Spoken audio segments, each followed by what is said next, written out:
Ինչպես հաղորդման սկզբում արդեն հասցրել ենք տեղեկացնել, այսօր մեկնարկում է գրքի ձմեռային փառատոնը եւ շատ տարբեր ու հետաքրքիր գրքեր այնտեղ կգտնեք։ Եվ հեղինակներից մեկը այսօր մեզ հետ է եւ զրուցելու ենք եւս մի հետաքրքիր գրքի մասին։ Այո, երաժշտության աշխարհից տեղափոխվում ենք գիրուգրականության աշխարհ եւ ողջունում մեր հյուրին բիզնես տրեյներ LinkedIn 101 գրքի հեղինակ Գոռ Կարապետյանը, բարի լույս։ Ողջույն ձեզ։ Գրքին բարի գալուստ մեր տաղավար, երրորդ գրքով եք գալիս, այո, երրորդ անգամ եք գալիս եւ հենց ուզում եմ հարցս սկսել այստեղից թերթելով ձեր Facebook-յան էջը, այն օրը հանդիպեցի մի գրառման, որ գրել էիք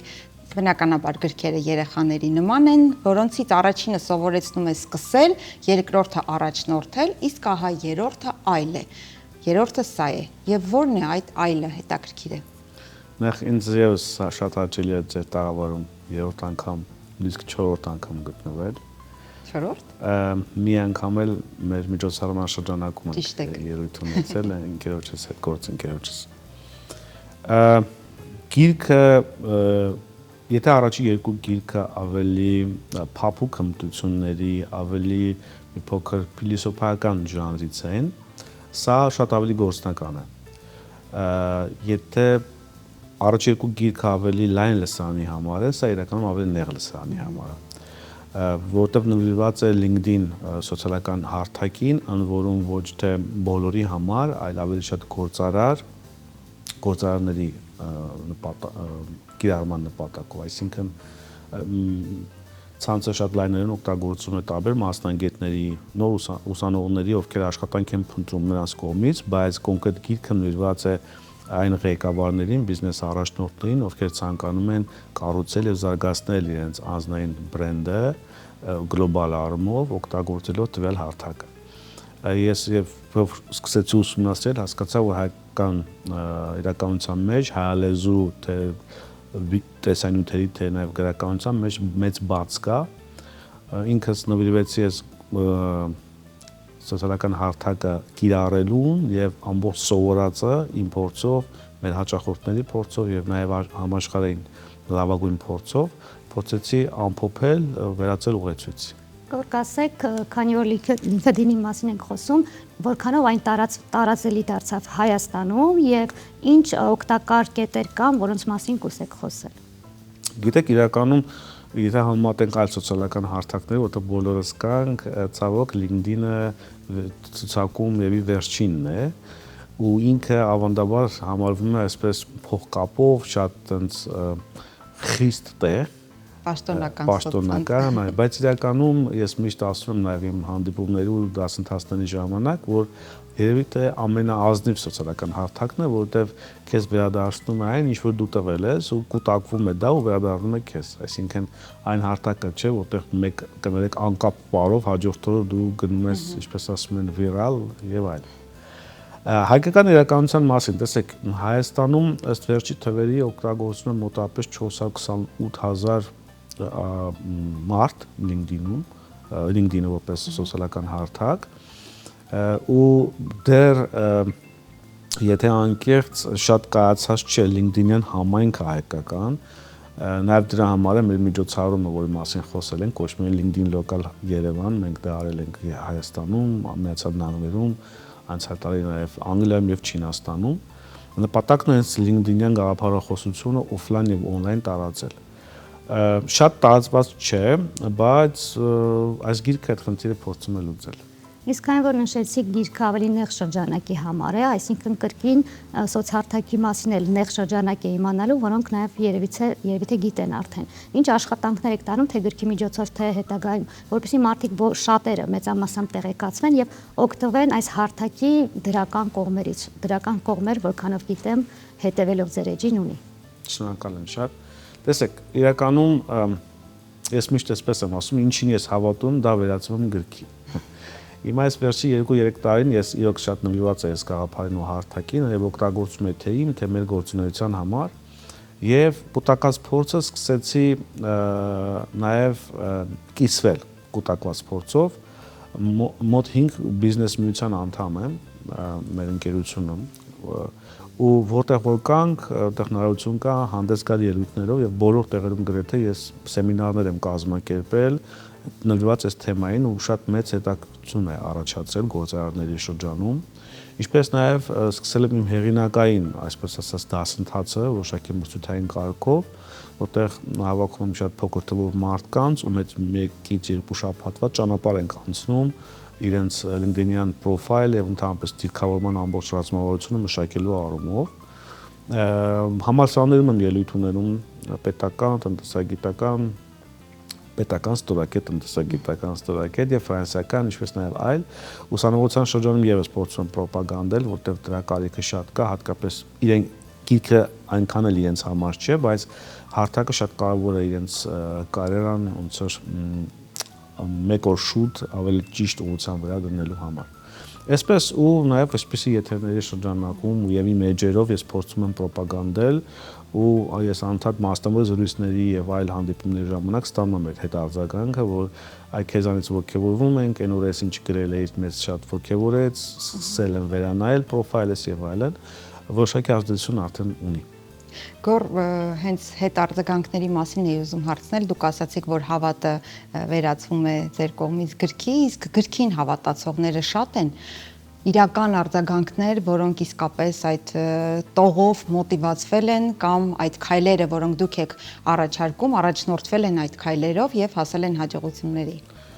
Քանի որ գիրքը դեռ հասանելի չէ լայն ընթերցողներին։ Միայն սրա մասին չէ, որովհետեւ այդ երկուսն էլ այո մոտիվացիոն գրքեր էին, ահա։ Այդ դեպքում ես խոսում ընդհանուր գրքերի մասին։ Ես հիշում եմ մոտ 10-15 տարի առաջ քաղաքում հետաքրքիր գովազդներ հայտնվեցին, միայն ուխտը չի կարդում կամ այս տիպի ինչ-որ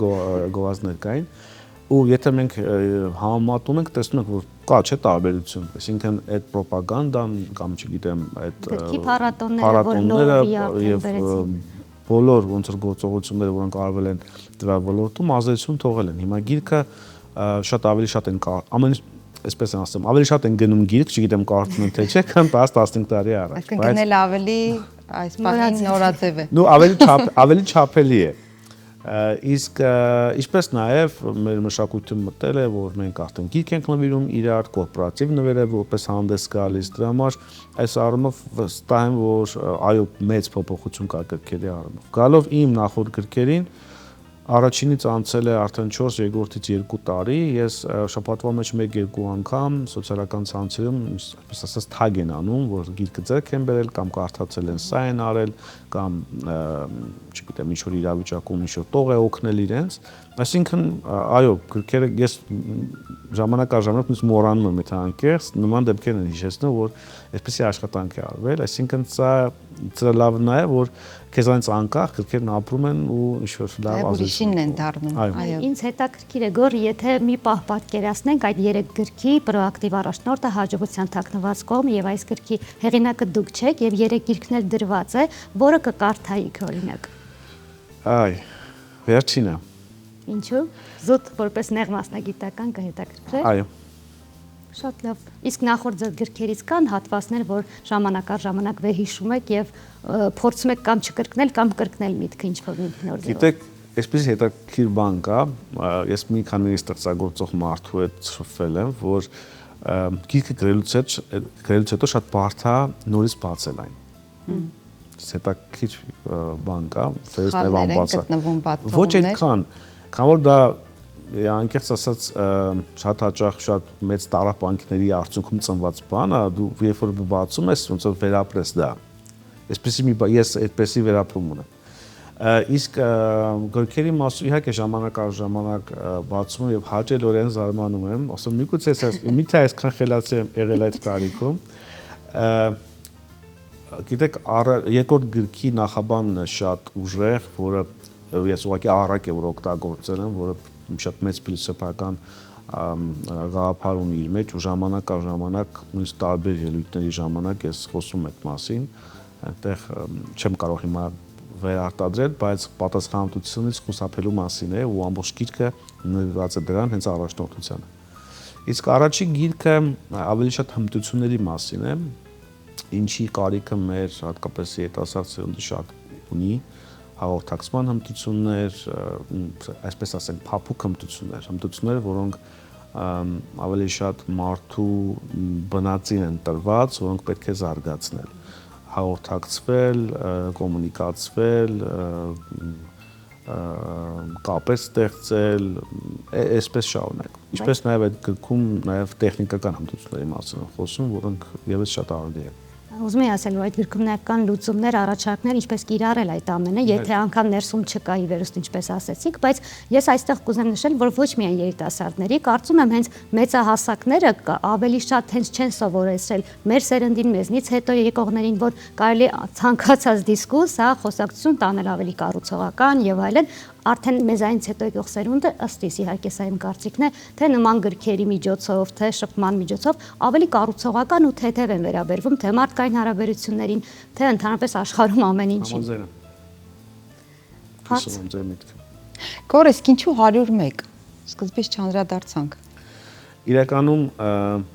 ի սկզբանե այլ անուն է որոշել, մի փոքր ավելի բարդ էր, ավելի փիլիսոփայական էր, չեն չեսնել, որպես սխալ ասոցիացիա չգնա։ Հետո եկա 101-ին, տեսեք, ընդհանրապես գրականության մեջ 101 ասելով նկատի ունենք սկզբից մինչև վերջ ուղեցույց։ Այս տրամաբանություն ունենք, այսինքն քայլերի ցանկ, որոնք քեզ ինչ-որ մի process-ում ուղղորդում են սկզբից մինչև վերջ։ Դրա համար ես որոշեցի օգտագործել եւ հարթակի անունը եւ այս թիվը, սա նաեւ մարքեթինգային առումով թիվը միշտ հետաքրքիր է վերնագրերի մեջ, ինչպես նաեւ ունի այսպես ասած ենթավերնագիր, ինչպես անձնային բրենդը վերածել բիզնես գործիքի։ Այսպես, այսինքն քան որ ինքը հենց այդ process-ին է նվիրված, ինչպես անձնային բրենդը վերածել բիզնես գործիքի ու այդ բոլոր հնարավոր քայլերը, որոնք հենց այսօր, հենց այս պահին, եթե ձեր ձեռքում հեռախոս լիներ, ես կարող եի կիսվել ու դուք ուղումներ անեիք, հենց այդ տրամաբանությամբ ես հասկացա, որ պետք է պարզեցնել։ Նախորդ անվանումը ավելի բարդ էր, որպեսզի մարդը ընկալի, որ սա գործողությունների ինչ-որ ցանկ է, ուղեցույց է, որը կուղղորդի իրեն սկզբից մինչև ցանկալի արդյունք։ Գորիս, ինչ գրքեր գրել եք դուք, ինչ հեղինակներ գուցե կան, հատուկ գրքեր կան, ում եք կարդացել, ումից եք լսել այդ ամենը կամ յուրացրել եւ արդեն ձևակերպել ձեր մտքերը։ Լավ հարց եք տալիս, Արմինե ջան։ Տեսեք, մինչև այսօր կարդում եմ տարբեր հեղինակների ու գնալով ավելի շատ, որովհետև հասկանում ես, որ շատ քիչ գիտես։ Շատ սիրում եմ Սթիվեն Քովին, իր ամենաարդյունավետ մարդկանց 7 սովորությունների գրքից շատ տպավորված, որը բազմաթիվ գրքերի, այսպես ասած, հիմք է դրել։ Ջոն Մաքսվելին եմ շատ սիրում, առաջնորդության մասին է խոսում եւ ոչ միայն։ Այսպես տարբեր գրքեր կան, ես կարող հեղինակներին չմտաբերեմ, բայց սովորություններին նվիրված, կապեր ստեղծելուն նվիրված, հիմա կարդում եմ Փիթեր Դրաքերի ղեկավարության առաջնորդությանը նվիրված գիրք, շատ հետաքրքիր է, ղեկավարի եւ առաջնորդի, այսպես ասած, տարբերությունների ոնց որ նրբերանգները շեշտադրելով։ Եվ ժամանակ առ ժամանակ չորության զգացում եմ ունենում, այդքան, այսպես ասած, ոչ գեղարվեստական գրականություն կարդալուց ու սկսում եմ կարդալ գեղարվեստական գրականություն։ Շատ քիչ իրականում, տարվա մեջ կարող եմ 1 կամ 2 գիրք բացեմ։ Այսպես Համեմելու համար։ Հա, իրականում ոնց որ դա գրքային արձակուրդ լինի ինձ համար։ Իսկ գեղարվեստական գիրք գրելու ցանկություն երբևէ չի առաջացել։ Հետաքրքիր հարց եք տալիս։ Տեսեք, իրականում ես քան որ բնույթով ստեղծագործ եմ, նույնիսկ սա որ ամենատեխնիկական գիրքն եմ 3 գրքերից, որտեղ իրականում դիագրամաներից ու բանաձևից բացի թերևս ուրիշ բան չպետք է լիներ, բայց բնույթս հաղթեց իրավիճակին ու բոլոր գլուխները գրեթե սկսում են ինչ-որ պատմություններով, այսինքն որպեսզի այնպեսի տպավորություն է, որ մենք ես ընթերցողի հետ զրուցում եմ, ինչ-որ իրավիճակ եմ ներկայացնում իրական, ինձ հետ եղած, հաճախորդի հետ եղած այլ եւ դրա համատեքստում շարունակում ենք։ Դա մեկ։ Երկրորդ իրականում ունեմ մի բան գրած, բայց դա իրականում 10 տարի առաջ ընդ որում գրել եմ ու մի քիչ բարդ, այսպես ասած, ժանր է ու բարդ անկյուն եմ վերցրել, ես նույնիսկ չգիտեմ երբևէ դա կհրատարակեմ թե չէ։ Երբ արդեն թանձրանան, կարծում եմ ձեր ապրումները, հիշողությունները այդ ժամանակ կամփոփվի։ Գուցե։ Մեկ անգամ վերընթերցեք եւ արդեն բարձ կլինի կուզենաք մենք էլ ընթերցենք դա թե ոչ։ Ամեն տարի ճիշտ ասած անդրադառնում են դրան, ինքը շատ կոնտրաստային կլինի երեք գրքերի համեմատ, ինքը եղբայրների հարաբերությունների մասին է, այսպես ասած։ Ես եղբայր չունեմ։ Ուզում եմ ասել իրական պատմություն է թե։ Չէ, ինքը հայտնի ինչ-որ պատմական իրավիճակի ոնց որ վերաշարադրում է։ Այսպես, բայց այդ մասին քավոր պլաններ չկան, կարծում եմ չարժի շատ խոսել։ Գոր, իսկ ինչ պայմաններում եք դուք սիրում գիրք գրել, քանի որ սովորաբար մարդիկ պատկերացնում են, որ գրողները պետք է առանձնանան, կտրվեն, ինչ որ շատ կամ բնության գրքում ձեզ մոտ ինչպես է ստացվում դա։ Իրականում այդտեղ իրականության տարեր կան, որովհետև ես այսօր հենց LinkedIn-ում գրառում եի կատրել մասին, որ այս գիրքը գրելը ինձանից ոչ միայն ժամանակ է տարել, այլ նաև հատկապես վերջի շրջանում սահմանափակել եմ ընկերական շփումները, ակտիվությունը, համացանցում եւ ընդհանրապես օֆլայն, այո, եւ մի քանի օր նույնիսկ աշխատանքի չէի գնում, տանից էի աշխատում, մի անգամ փոքրիկս ասեց՝ «Պապ, հիվանդ ես»։ Իրականում, հա, ես երբ որ կենտրոնանում եմ, ես պետքա իմ մոլորակում լինեմ ու այնտեղ չպետքա ոչ մեկ լինի։ Իրականում այդ մոլորակը կարող է լինել ցանկացած տեղ, բայց կարող է որ լինեմ միայնակ։ Այդ մոլորակը կարծում եմ մեր մեջ է եւ շրջապատը չի խանգարում։ Այսինքն ես այդ մոլորակը ստեղծում եմ եւ մեր տանը, մոլորակը ստեղծում եւ աշխատավայրում, եւ սրճարանում, եւ ճամփորդելիս, ուղղակի ինչ որ ժամանակահատված, երբ որ դու կենտրոնանալու ու ներսից դեպի դուրս հանելու հնարավորություն ունես։ Դե ինչ հուսով ենք այդ մոլորակը ձեր ներսի ինչպես նշեց գործընկերուհիս ավելի շատ կկանչի ձեզ, ավելի շատ կառանձնանաք եւ մենք կունենանք գնալով էլ ավելի լավ ու հետաքրքիր գրքեր ամենքը յուրովի եւ ինչու՞ չէ նաեւ գեղարվեստական այդ գեղեցիկ պատմությունը։ Շնորհակալ եմ շատ։ Մենք ենք շնորհակալ։ Ես հիշեցնեմ, սիրելի հեռուստադիտողներ, որ տաղավարում բիզնես տրեյներ, նոր LinkedIn 101 գրքի հեղինակ Գոր Կարապետյանն էր, իսկ գրքի շնորհանդեսը հենց այսօր է լինելու գրքի ձմեռային փառատոնի ընթացքում։ Մենք Բարև Երկիրն ենք, մնացեք մեզ հետ։